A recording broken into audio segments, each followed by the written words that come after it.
여러분 안녕하세요. 방황하는 여러분의 일본 학습 길잡이 자취생 K의 리우입니다.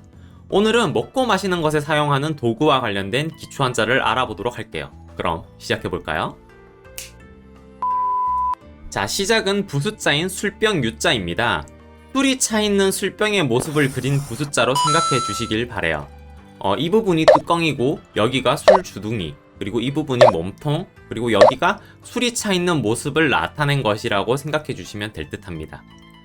왼편에 물수에 부수가 붙으면 그대로 술 주자가 되는 것이죠. 이때 중요한 것은 의미가 전혀 다른 서쪽 서자와 획 하나만 차이가 난다는 점이에요. 이 간극을 좁히기 위해서 고심한 끝에 제가 적용한 저만의 노하우가 이 술병을 동양의 술병이 아니라 서양의 양주병으로 기억하는 것이었습니다. 332페이지를 잠깐 보시면은 서쪽 서자와 술병 유자를 연동시켜서 의미 해설을 하고 있는 것을 알 수 있을 거예요.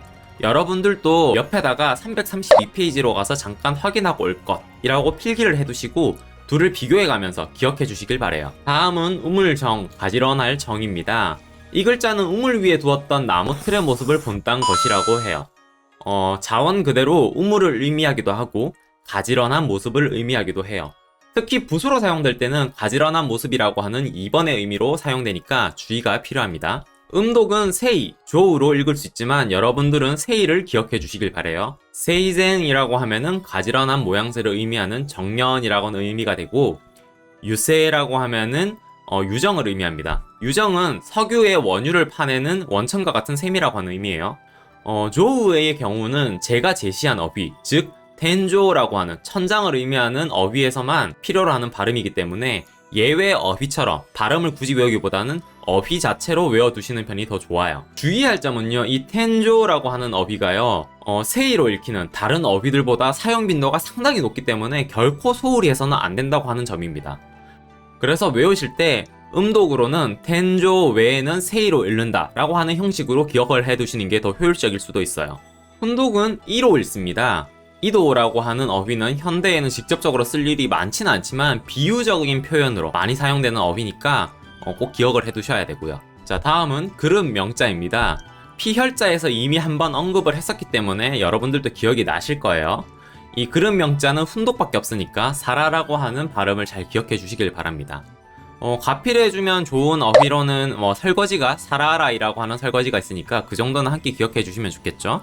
마지막은 숟가락비, 비수비자입니다. 단독으로 어휘에 사용되는 경우는 거의 없고요. 대부분이 부수자로 사용이 되어요. 하지만 부수자로 사용되는 경우가 상당히 많기 때문에 결코 소홀히 할 수 없는 한자입니다. 숟가락도 비수도 목표에 푹 꽂히는 모습은 같죠? 숟가락도 밥에 푹푹 꽂히니까요. 그래서 숟가락과 비수라고 하는 의미가 공존하게 되었다고 생각을 해주시면 될 것 같아요. 음독으로는 히라고 읽을 수 있는데 사용되는 경우는 거의 없다시피 하기 때문에 참고만 해주시면 될 듯해요.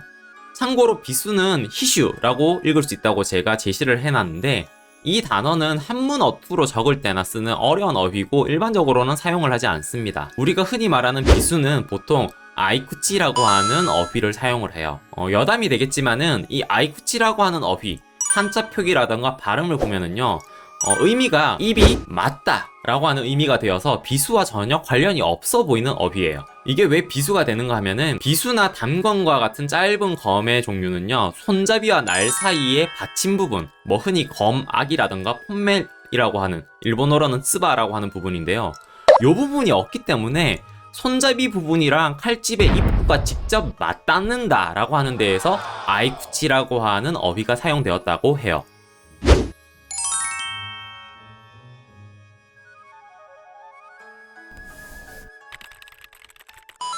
오늘은 조금 일찍 끝이 났네요.